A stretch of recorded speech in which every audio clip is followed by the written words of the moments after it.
अजीज दोस्तों, अस्सलाम वालेकुम, नमस्ते, सत श्री अकाल, जय जिनेंद्र, गुड आफ्टरनून। अजीज दोस्तों, पाकिस्तान का शहर कराची, लावारिस शहर, बेवकूफ़ों का शहर, इसके लोग आसानी से पाकिस्तान आर्मी के हाथों यूज़ हो जाते हैं। और इसके जो लोकल बॉडीज़ इलेक्शन होते हैं ना, मेयर के इलेक्शंस, वो आर्मी अपनी ज़रूरत के हिसाब से कराती है। ये नहीं होता कि पूरे पाकिस्तान में एक साथ लोकल बॉडीज़ इलेक्शन हो जाएं। कराची के आप ट्रैक रिकॉर्ड देखें तो ज़ियाउल हक से पहले कभी कराची में मेयर के इलेक्शन नहीं होते थे, और ज़ियाउल हक ने और इंटरनेशनल एक पॉलिटिक्स के सिनारियो में जाके कराची के लोकल बॉडीज़ इलेक्शन कराए जाते हैं। इसका मैं इस तरह से आपको बताऊंगा कि देखें, जब भी कोई इंटरनेशनल लेवल पे ऐसी जंग होती है कि जिसमें अलाइड फोर्सेस यानी West, Europe, America, England, Australia, Japan, ये सब मिलके कहीं चढ़ाई करनी होती है, तो इनको एक भाड़े की फ़ौज की ज़रूरत होती है। वो है पाकिस्तान आर्मी। और फिर पाकिस्तान आर्मी बुज़दिल है, वो प्रॉक्सियाँ और टेररिज्म चलाती है, और टेररिज्म के लिए इनको बंदे चाहिए होते हैं। उसके लिए एक ऐसी जगह चाहिए जहाँ पे बेवकूफ़ों के ग्रुप रहते हों। दूसरा ये होता है कि कराची इस पूरे रीजन में वेस्ट के लिए इकलौती पोर्ट है। अगर आप नक्शे को देखें, इस साउथ एशिया, आप समझ लें कि सऊदी अरब से लेके यहाँ तक आप चले जाएं इंडोनेशिया तक, तो आपको एक ही पोर्ट मिलेगी जो अमेरिका और अलाइड फोर्सेस के काम आती है, वो है कराची। क्यों कि इंडिया की कोई पोर्ट्स भाड़े की नहीं होती। इंडिया किसी मुल्क के मामलात के लिए अपने इलाके, अपने लोग नहीं देता। ईरान नहीं देता। अफ़गानिस्तान तो इनका जंगज़दा है ही, और वैसे भी वहाँ पे कोई पोर्ट नहीं है। तो कराची पोर्ट इनके लिए ज़रूरी होती है। अब जब भी कोई बड़ा कांड होता है ना इंटरनेशनल लेवल पे, तो कराची में आर्मी अपने बंदे लाती है। और आर्मी के अपने बंदे कौन हैं? जमात इस्लामी। जमात इस्लामी पाकिस्तान आर्मी की माँ है, यानी टेररिज्म की मदर ऑफ ऑल टेररिज्म है जमात इस्लामी। और जमात इस्लामी हमेशा से आर्मी के लिए बी टीम का रोल अदा करती है। जमात इस्लामी का एक सिस्टम है, पंजाब यूनिवर्सिटी, कराची यूनिवर्सिटी पे इनका होल्ड है, और वहाँ पे एक सिस्टमेटिक ऑर्गेनाइज तरीके से स्टूडेंट्स की ग्रूमिंग होती है। फिर वहाँ से पढ़ के वो स्टूडेंट्स निकलते हैं, तो कोई जाता है जर्नलिज्म की तरफ, कोई सिविल ब्यूरोक्रेसी की तरफ, कोई मिलिट्री ब्यूरोक्रेसी की तरफ। इस तरह ये फैल जाते हैं। जजेस, वकील, लॉ और जुडिशरी की तरफ जाते हैं, ये फैल जाते हैं, और पाकिस्तान आर्मी का जो माइंडसेट है इसको इम्पोज करते हैं। आपके जम्मू एंड कश्मीर में जब 1989 में इंसर्जेंसी हुई थी और जो वहाँ पे टेररिज्म की भरमार हुई, उसमें हमारे कराची के बेशुमार लड़के जमात इस्लामी ने रिक्रूट किए थे। जमात इस्लामी का सबसे बड़ा रिक्रूटिंग ग्राउंड है ना, ये कराची है। अक्सर कराची में हम जब थे तो हमारे पास खबरें आती थीं कि आज फलां इलाके में एक शहीद की लाश आई है, वो जिहाद करने गया था कश्मीर, शहीद होके वापस उसकी लाश आई है। पूरा इलाका बेवकूफ़ों का जमा हो जाता था उस शहीद के दीदार के लिए। तो जमात इस्लामी इसको यूज़ करती है। अब मैं आपको हिस्टोरिकल बैकग्राउंड दिखाऊं। 79 में अफ़गानिस्तान में सोवियत इन्वेजन होता है। अमेरिका को कराची पोर्ट की भी ज़रूरत थी, टेररिस्टों की भी ज़रूरत थी जो जिहाद के लिए अफ़गानिस्तान जा सकें। ज़ियाउल हक, पाकिस्तान की भाड़े की फ़ौज का सबसे बड़ा भाड़े का टट्टू, उसने कराची में लोकल बॉडीज़ इलेक्शन कराए मेयर के, और अब्दुल सत्तार अफ़गानी जमात इस्लामी का मेयर बन के आया सामने 79 में। 4 साल का रखा उसने, नया कानून लाया कि 4-4 साल बाद इलेक्शन होंगे मेयर के। 83 में फिर इलेक्शन कराए, फिर अब्दुल सत्तार अफ़गानी जमात इस्लामी का, उन 8 सालों में कराची में 4 मिलियन अफ़गानी आबाद कराए गए जमात इस्लामी के ज़रिए। कराची के चारों तरफ जितनी भी लोकल कराची का शहर है जो, उसके चारों तरफ अफ़गानियों की आबादियाँ हैं। कराची के हर एंट्री एग्ज़िट पोस्ट पे अफ़गान आबादियाँ हैं, आज भी हैं। अल आसिफ स्क्वायर तो, सोराब गोट तो, जितने भी हैं वहाँ पे इस तरह से जमात इस्लामी ने कराची में ड्रग्स, AK-47 और TT कल्चर जमात इस्लामी लाई है।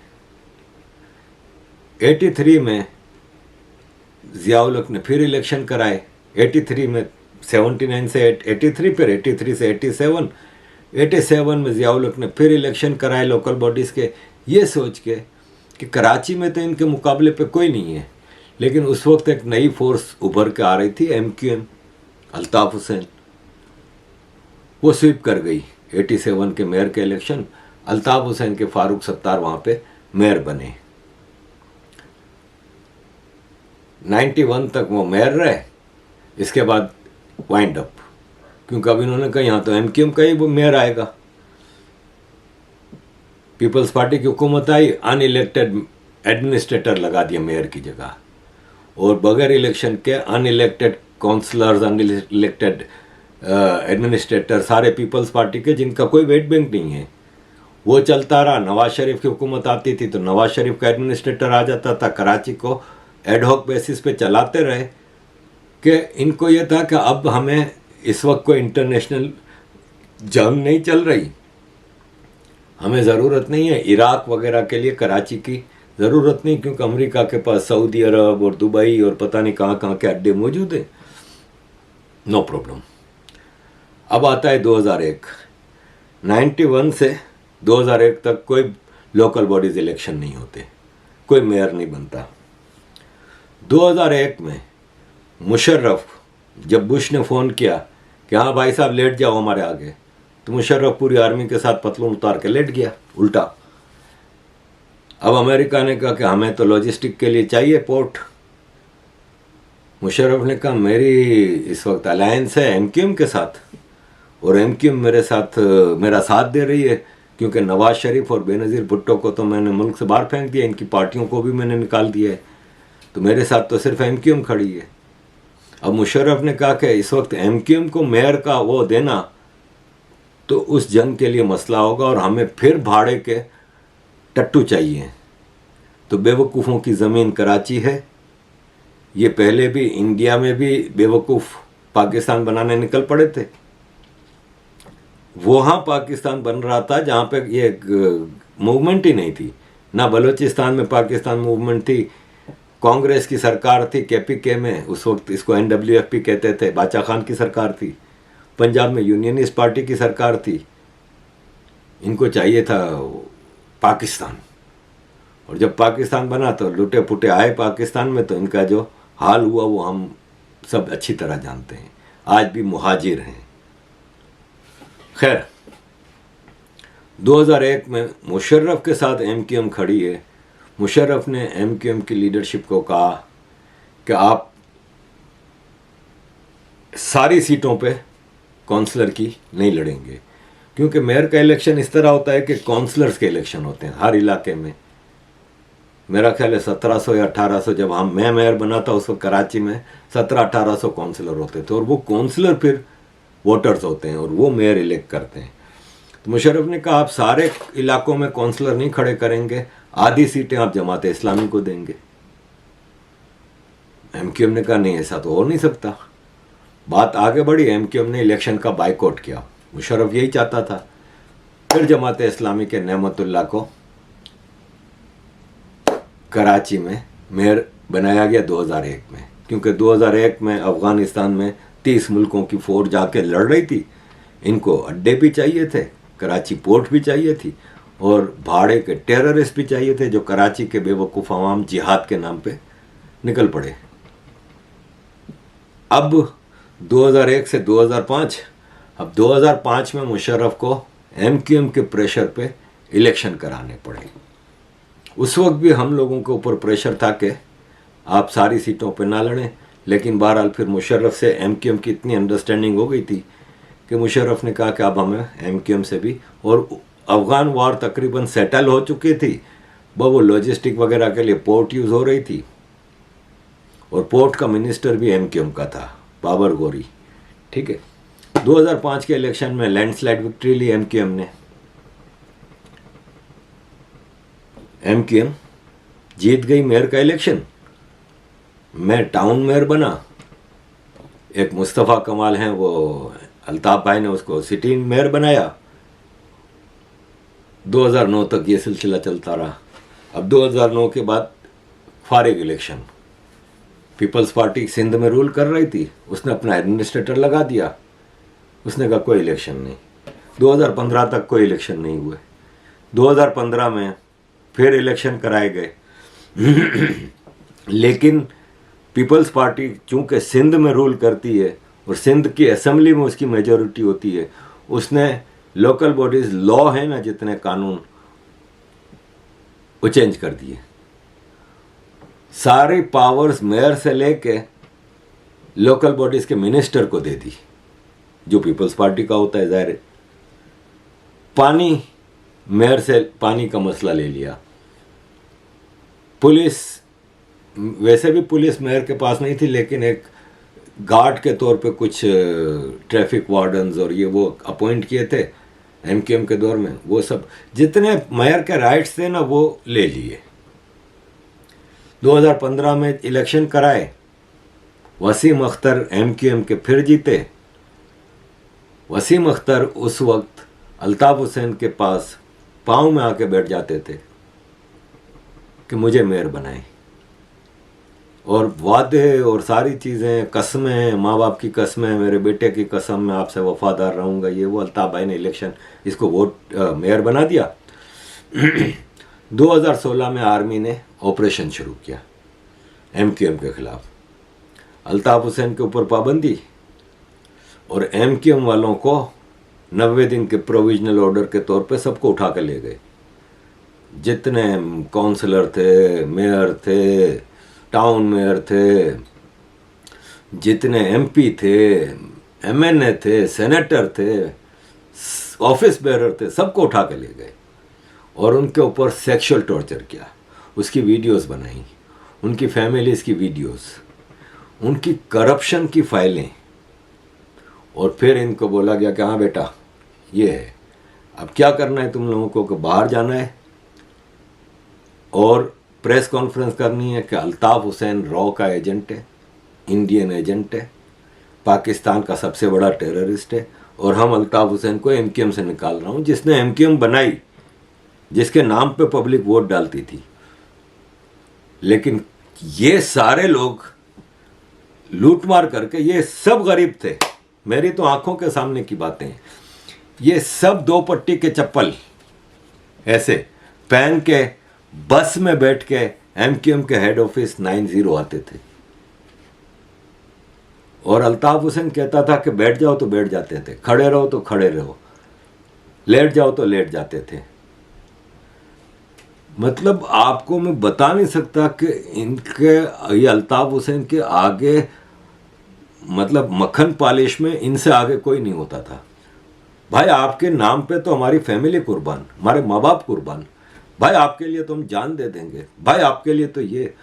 और कभी कभार हम जब आपस में बैठे होते थे तो हमें भाषण देते थे, कोई ऐसी छोटी मोटी बात पे, बदतमीजी है ये, खबरदार आपने ऐसा किया, ये क्या वो क्या।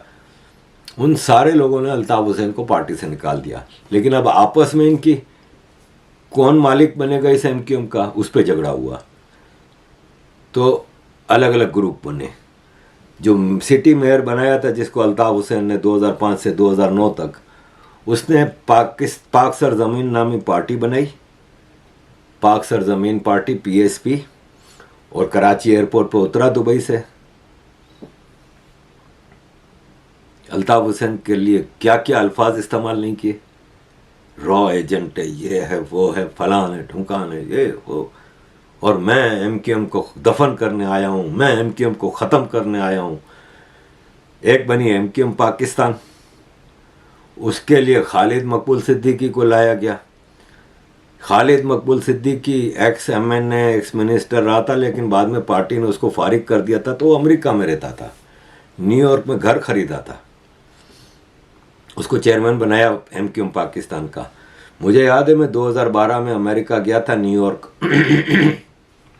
एक NGO की कमिटमेंट के लिए। तो वहाँ पे मुझसे एक सलमान दीवान करके MQM का लड़का था, वो मिलने आया, हमारी मेमन कम्युनिटी का था और मैं उसको पुराना सऊदी अरब से जानता था। तो वो मुझसे मिलने आया, क्योंकि मैं MQM की तरफ से नहीं गया था, अपने NGO के सेट उस पर गया था, तो मैं MQM वालों से राब्ते में नहीं था। तो मुझसे मिलने आया, तो इसने फिर 2-3 बार आता था मेरे पास होटल में। तो एक बार आया तो कहता है खालिद मकबूल सिद्दीकी भाई से मेरी बात हुई, तो आपके बारे में बताया, तो वो उन्होंने कहा कि आरिफ भाई से मेरी मुलाकात करा दो, तो वो अल्ताफ़ भाई से मेरी वापस पैचअप करा दें और मुझे माफ़ी दिलवा दें ताकि मैं पार्टी में वापस इन हो जाऊं।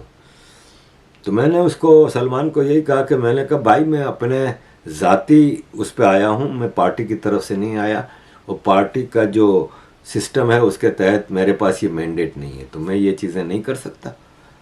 खालिद भाई को कहना सॉरी।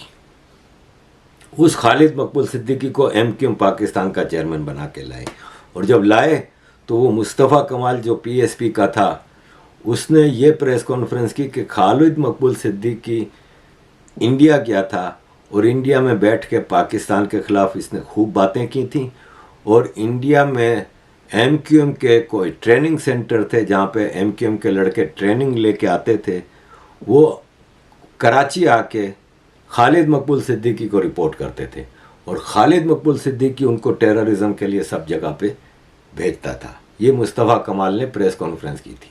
MQM पाकिस्तान के सरबरा ये कौन है? खालिद मकबूल सिद्दीकी भाई। खालिद मकबूल सिद्दीकी भाई वो हैं जो सन 2000 में इंडिया गए अल्ताफ हुसैन की इंस्ट्रक्शंस पर, और वहां पे रॉ के साथ बैठकर वहां इंडिया में वहां की मीडिया के सामने इन्होंने पाकिस्तान के खिलाफ बात की और अपना पाकिस्तानी पासपोर्ट फाड़ दिया, और वहां से पाकिस्तान आने के बजाय इंडियंस ने रॉ ने उनको इंडियन डिप्लोमेटिक पासपोर्ट इशू किया और इंडियन पासपोर्ट पे ट्रेवल करके अमेरिका चले गए। अमेरिका की फ्लाइट ले ली सन 2000 में। अमेरिका पर बड़ी बड़ी खबरें दिखी जाती है, हेडलाइनों में रॉ के एजेंट गिरफ्तार हो गए, हथियार बरामद हो गया, नक्शे बरामद हो गए, पता नहीं क्या कुछ बरामद हो गया। सन 2000 में हमें इंडिया लेकर जाने वाले अपने साथ खालिद मकबूल सिद्दीकी साहब हैं। रॉ का एजेंट बता रहा है, जिसको आप रॉ का एजेंट कह रहे हो, कह रहे हमें इंडिया लेकर जाने वाले खालिद मकबूल सिद्दीकी साहब हैं, जो हमें रॉ के हवाले करके आए, और हम 4 महीनों तक वहां पर रॉ के कैंप में रहे, और 4 महीने के बाद मैं वहां से फिर भाग कर आया।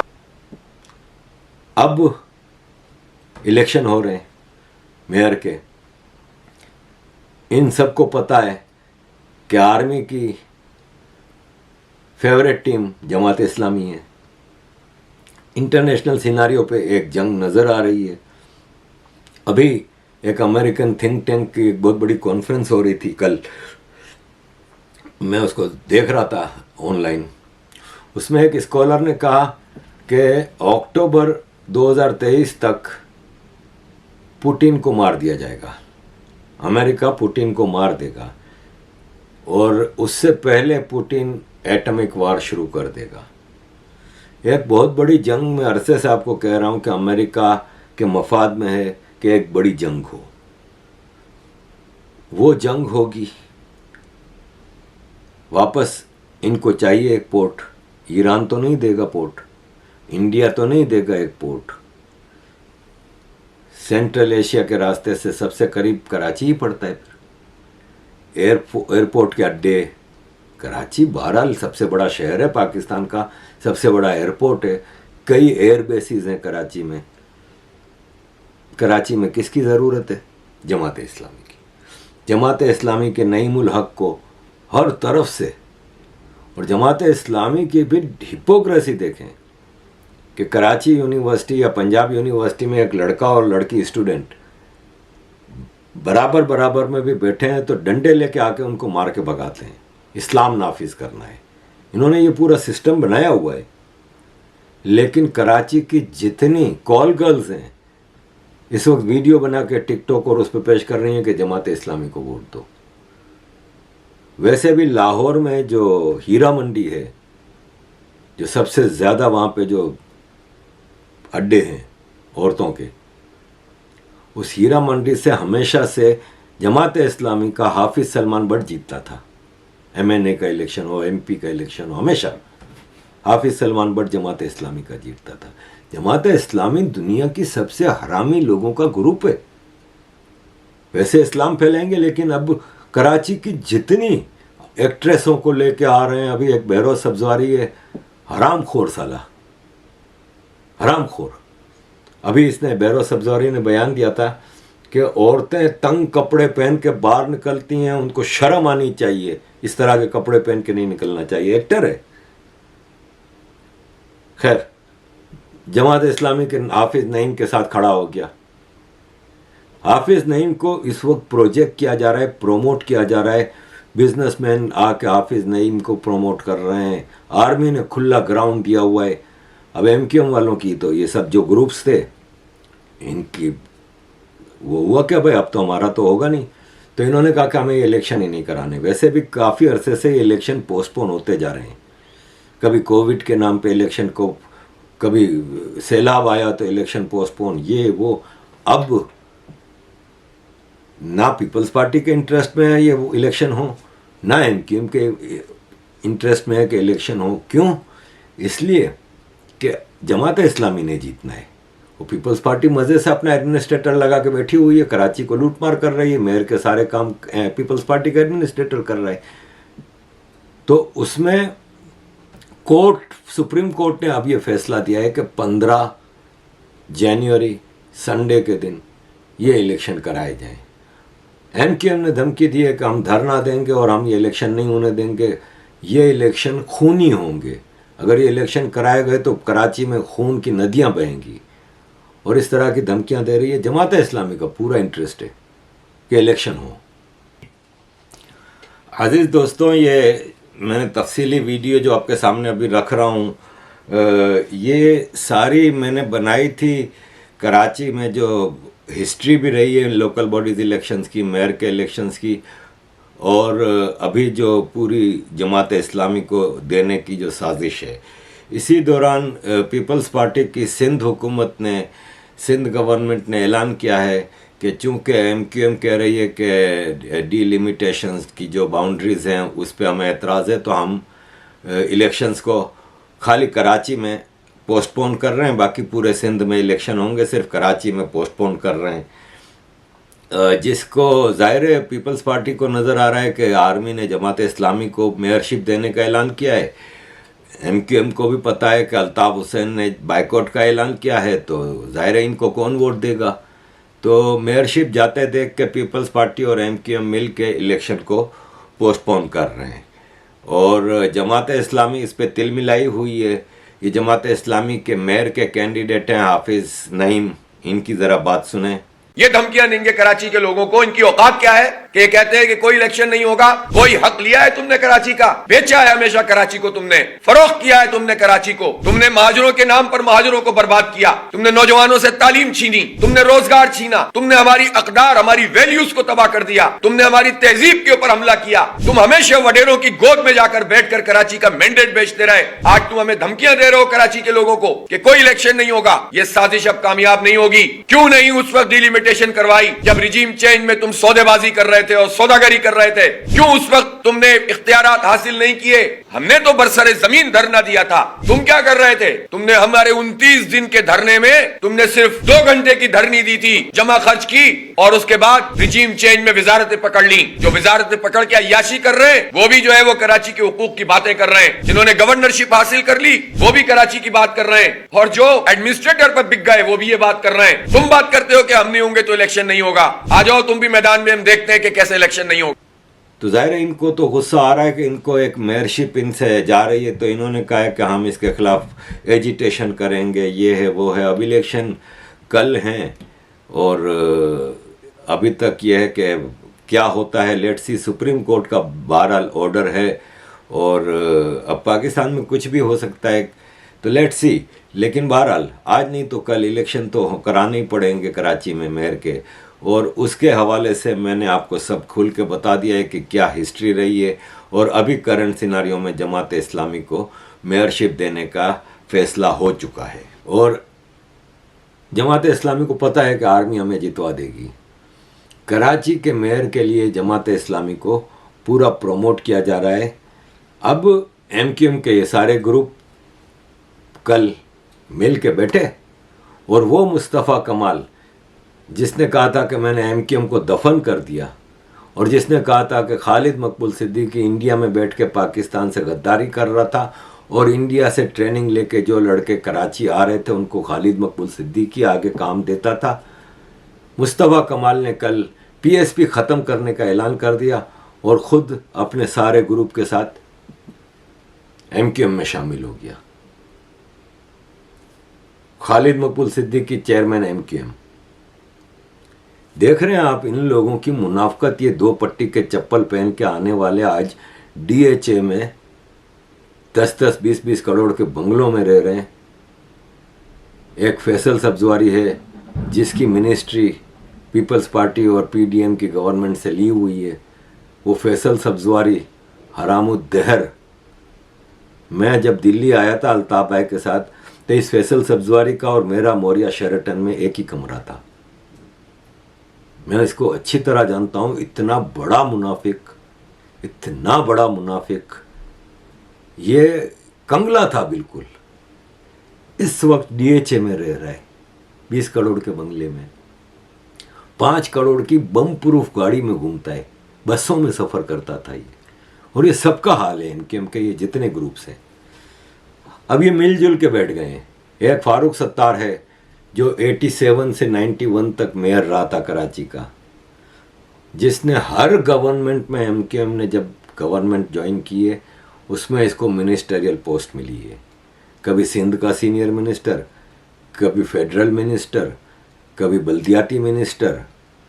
एक बार मुशर्रफ के दौर में जब इसको मिनिस्ट्री पार्टी ने नहीं दी तो नेशनल असेंबली की फॉरेन अफेयर्स कमेटी का चेयरमैन, कश्मीर का केस लड़ने के लिए यूएन जा रहा था। ये इनकी मुनाफकत का आलम है।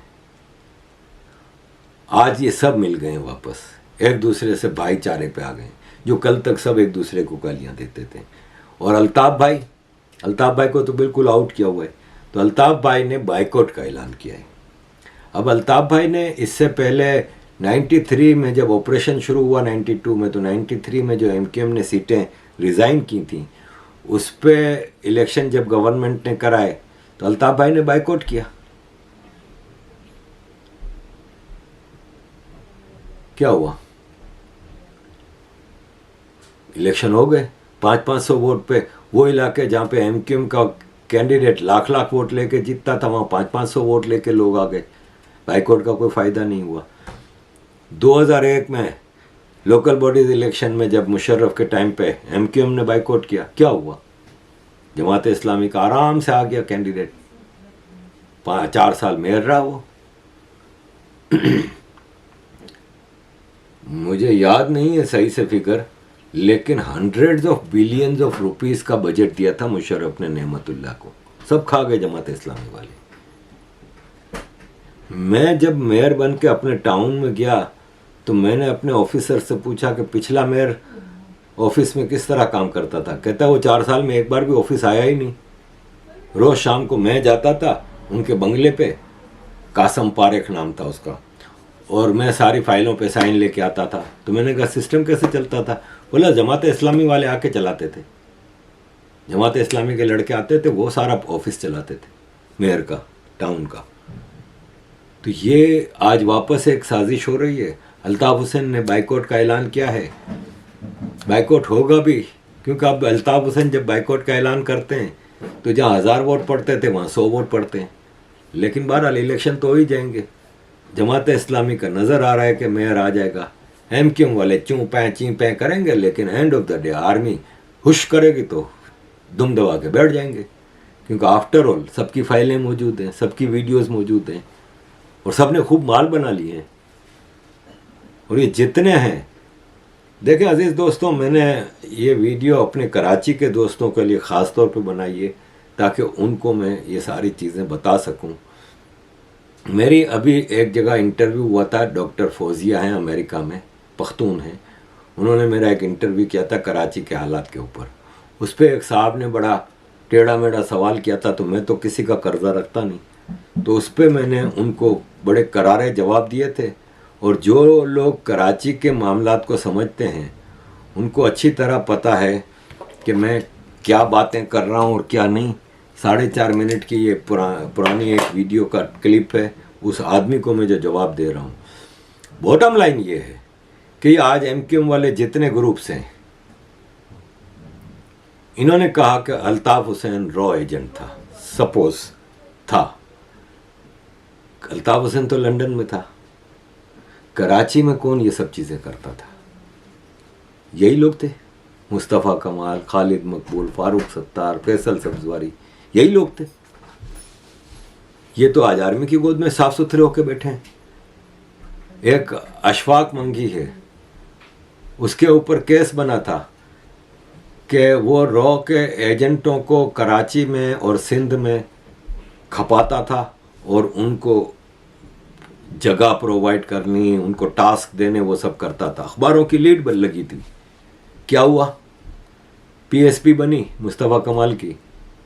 मुस्तफ़ा कमाल की पीएसपी ज्वाइन कर ली, हाइडिंग से बाहर आ गया। आर्मी ने वाह वाह हाँ जी ठीक है, लॉन्ड्री से धुलवा के टांग दिया। हाँ भाई ये तो पाक साफ है, पाकिस्तान का मुहिब वतन। ये सारे जितने हैं ना, जितना कराची में कत्लो गारत होती थी, बोरी बंद लाशें, भत्ताखोरी, ये करते थे। मुझे याद है कि ये जो, चले अब मैं और कितनी पोलें खोलूं, मैंने फेसबुक पे बड़ी वीडियोस लगाई थी 2016-2017 में। एक एक आदमी की मैंने पूरी डिटेल्स दी थी। कुछ लोगों के पास वो वीडियोस हैं, वो अगर मुझे भेजेंगे, अगर, क्योंकि मुझे याद है कि अमेरिका में एक दो दोस्त मुझे कहते थे कि हमारे पास वो सारी वीडियो सेव्स हैं, अगर वो मुझे भेजेंगे तो मैं अपने यूट्यूब चैनल पे लगाऊंगा, इस इलेक्शन के हवाले से लोगों की आंखें खुलें। और अजीज़ दोस्तों, पाकिस्तान आर्मी अपने favourite blue eyed agent Jamaat Islami को कराची की मेयरशिप देने का फैसला कर चुके हैं। काफ़ी लंबी वीडियो हो गई अजीज़ दोस्तों, हो सकता है मैं 1-2 दिन में एक और वीडियो इस पे बनाऊं अगर ज़रूरत महसूस हुई। अदरवाइज़ कराची वापस जमात इस्लामी के हाथों में जा रहा है, फिर एक टेररिज्म की गढ़ बनेगा कराची, हथियारों की ज़बरदस्त सप्लाई होगी और कराची का अमन सुकून तबाह हो जाएगा। थैंक यू वेरी मच अजीज दोस्तों फॉर ऑल योर सपोर्ट। तो आपने बिल्कुल झूठ बकवास कही है कि अल्ताफ हुसैन ने एक्सेप्ट किया था कि हमें भारत पैसे देता है, मदद देता है और हम भारत में ट्रेनिंग में लोग भेजते हैं। मुझे कोई, आप फरमानुल्लाह साहब, आपने तो मेरे बारे में रिसर्च कर लिया, आपको तो मेरे सारे अकाउंट्स वगैरह मिल गए, मुझे भेज दें आपको एक कहीं जहां अल्ताफ हुसैन ने ये एक्सेप्ट किया हो। ये आप अपने तौर पे कह रहे हैं, वरना अल्ताफ हुसैन ने कभी ऐसी कोई बात एक्सेप्ट नहीं की।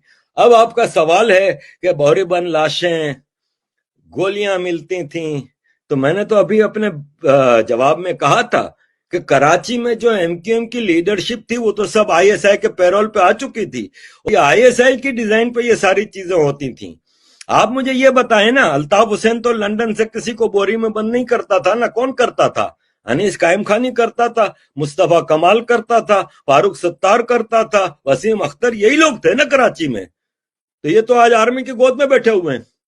वो अनीस कायम खानी जिसके ऊपर आईएसआई और आप जैसे लोग इल्जाम लगाते थे कि ये इंडिया से ट्रेनिंग लेके लोग आते थे, उसको अनीस कायम खानी यहाँ पे चलाता था।